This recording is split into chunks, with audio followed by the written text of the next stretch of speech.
Hello and welcome to this video guide for making accessible online content. If you create any form of content that will be viewed online, you should always aim to make it accessible to the widest possible audience. This includes people with disabilities who may use assistive technology, such as a screen reader, to access your content. Online content could be a web page, blog, social media post, or even documents and presentations that will be shared online. This series will take you through the Web Content Accessibility Guidelines and guide you through the process of creating content that complies with them. By learning these techniques, you will be able to design and create content that is inclusive and avoid making common mistakes that could take almost as long to correct as the content took to create. By following the guidelines, your content will be perceivable, operable, understandable, and robust. In this video, we will be looking at making images accessible.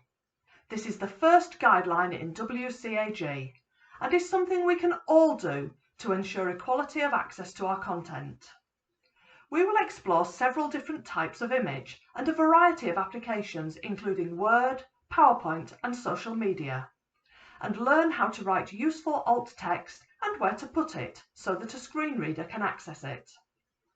By the end of this video, you should be able to write alt text that accurately describes an image, add alt text to images in Word, PowerPoint and social media, and identify rare situations when an image is purely decorative and no alt text is required.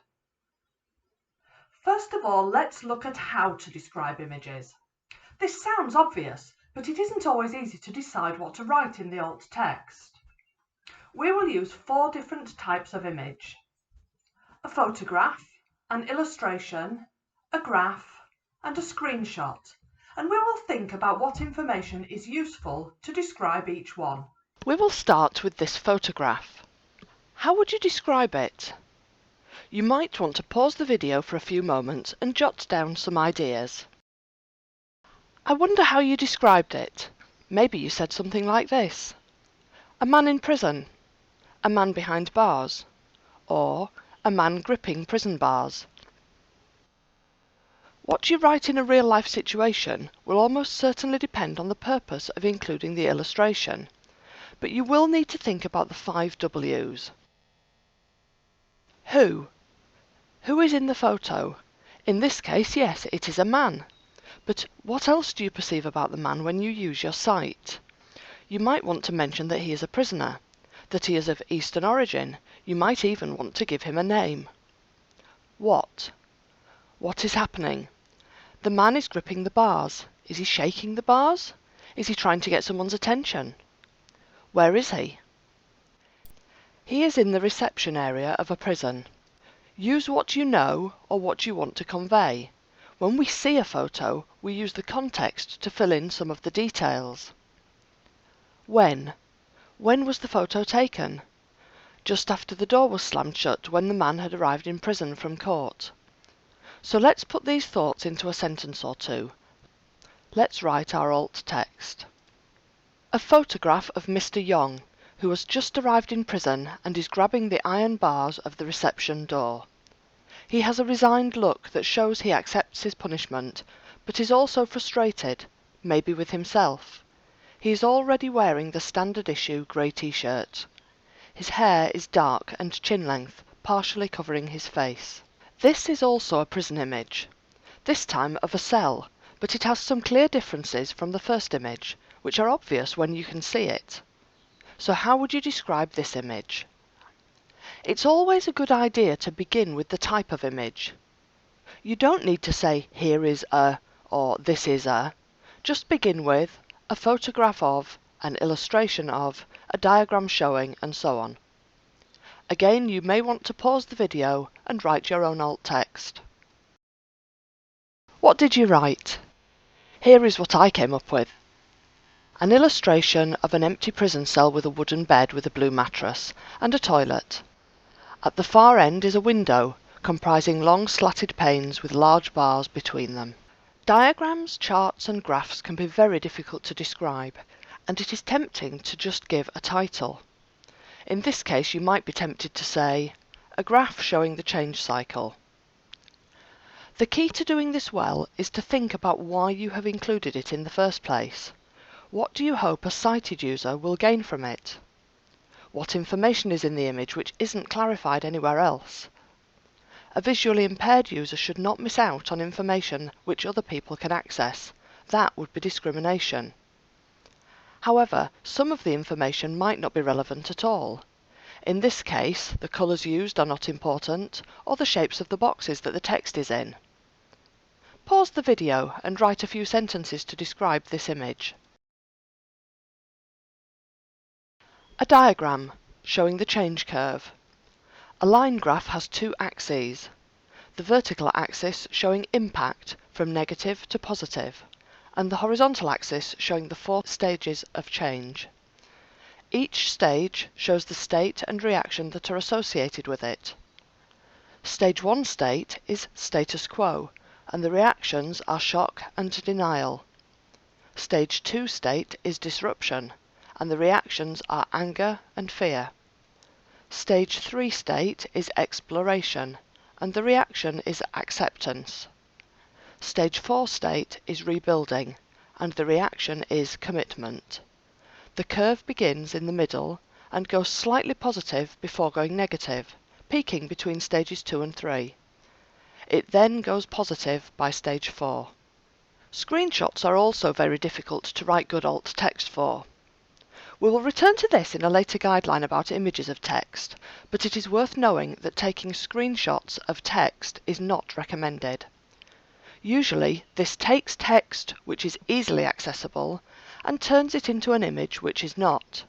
There are very limited situations in which this is okay, so generally try to avoid doing it.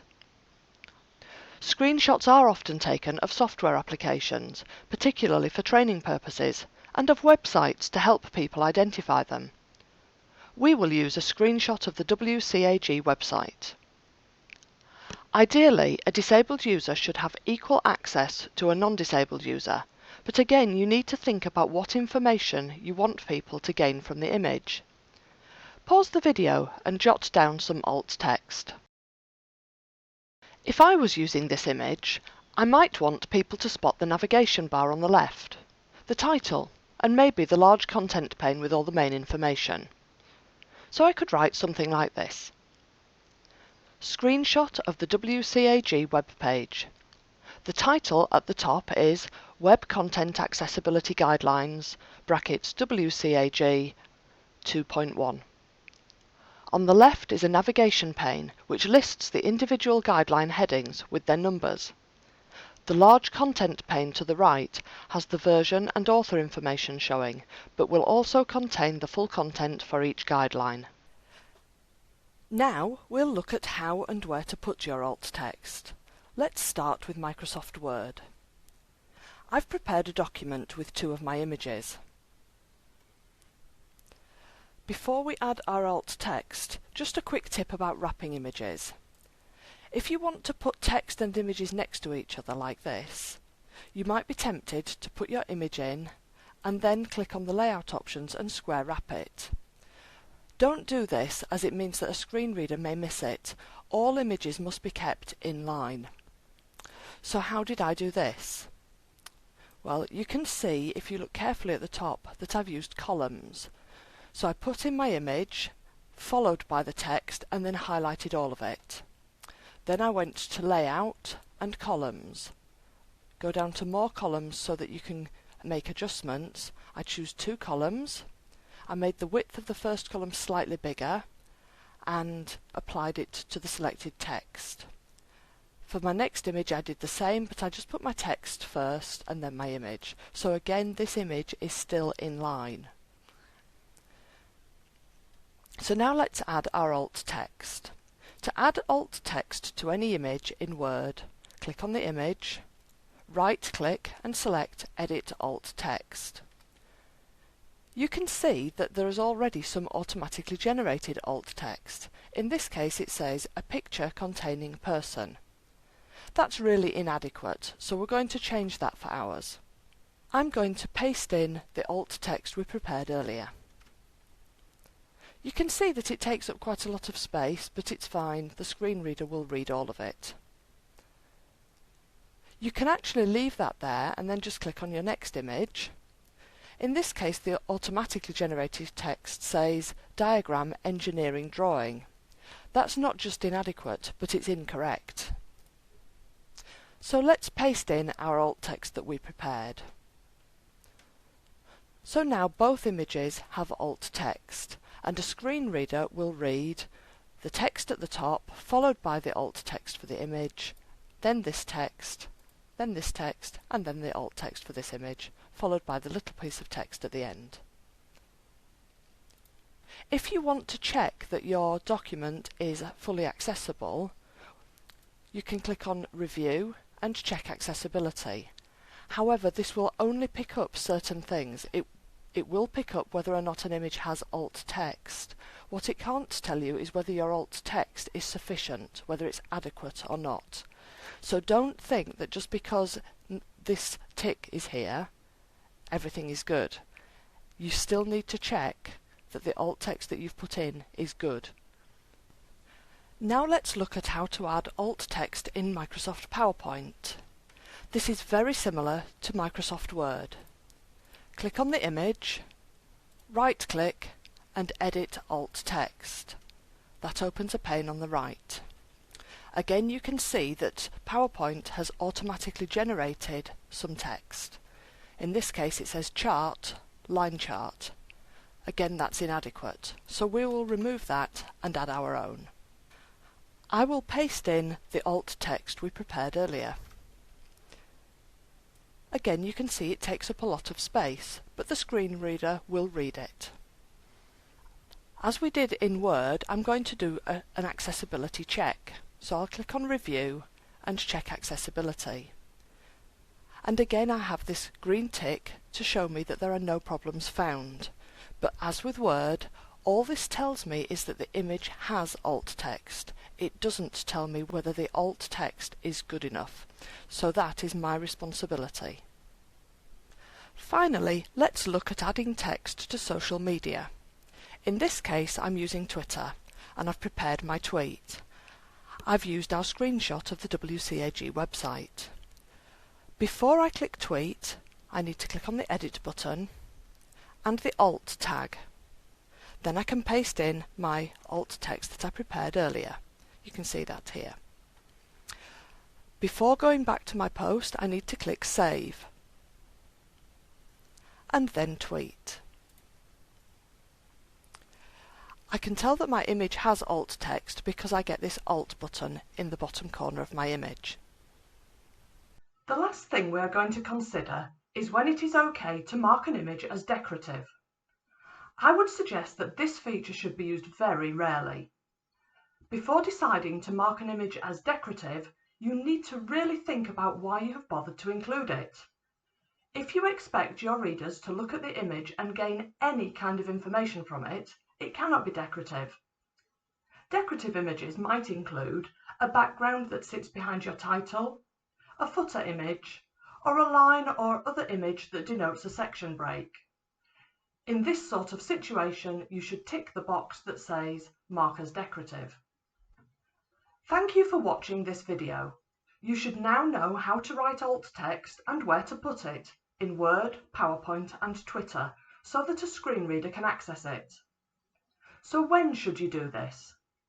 You must add alt text to images that will be shared online. However, I would recommend getting into the habit of always adding alt text to your images. This way there is no chance of your work being shared in the future and a visually impaired user being disadvantaged. Just because it doesn't seem to be needed now, that doesn't guarantee what may be needed later. It is always best practice to future-proof your work.